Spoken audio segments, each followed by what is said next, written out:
Magandang umaga, good morning, ohayo gozaimasu minasan. Ang ganda ng panahon ngayon. Ngayon, kasama ko si Max at kakain kami dun sa tonkatsu shop na katabi ng pinagtatrabahoan naming restaurant. Ito na nga siya, andito na kami sa Musashi Sohonten. Ayan, tanghali yan ngayon. Kaya yung time na yan is 11 or 11:30, so hindi pa busy noon time na yan. Kaya, ayan, na-lead na kami sa aming seat. Naantay namin sa Ma'am Roma dahil parating pa lang siya. Ito yung time na ina-explain na sa amin ng staff yung ususume menu or recommendation menu and yung lunch menu nila.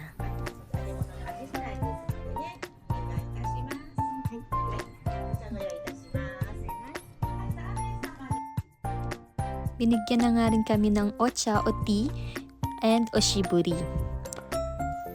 Mauuna na nga akong mag-order kasi si Max at saka si Ma'am Roma ay day off ng araw na yan. Ako ay may pasok ng alauna. Mga 11:30 na yan. So mauuna na akong kumain. Mauna na akong umorder para habang naantay si Ma'am Roma ay niluluto na yung order ko. At ang pag-order dito ay via touch panel. After ko nga mag-order, binigyan na nila ako ng sesame seeds at i-grind ko na siya. Then after mag-grind, lalagyan ng tonkatsu sauce para maging deep ng order ko na tonkatsu. At hindi nga nagtagal, ayan, dumating na yung order ko na tonkatsu lunch set. Ayan, yung lunch set may kasama siyang rice and misoshiro. Ayan siya. Wow! Oishiso desho? Ayan, syempre, tonkatsu. At mawawala ba ang cabbage? Ayan, hello! Let's eat!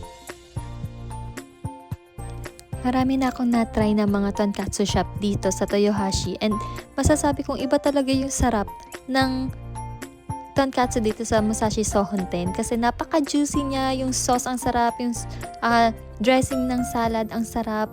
Perfect talaga.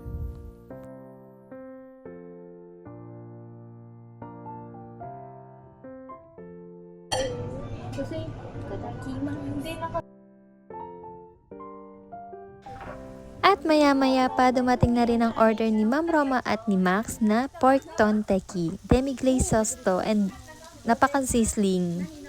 Ayan, ang sarap.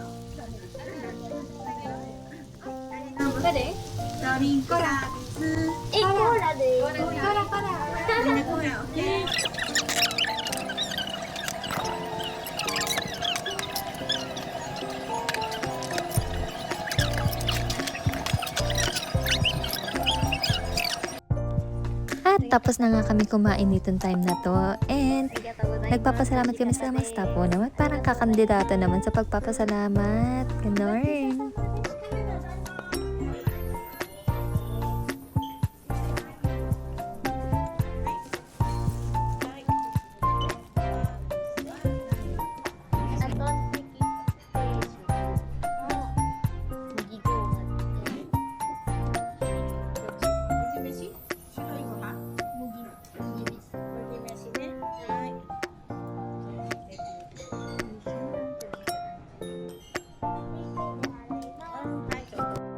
Gochisousama de shita. はい、ありがとうございました。ありがとうございます。ありがとうございます。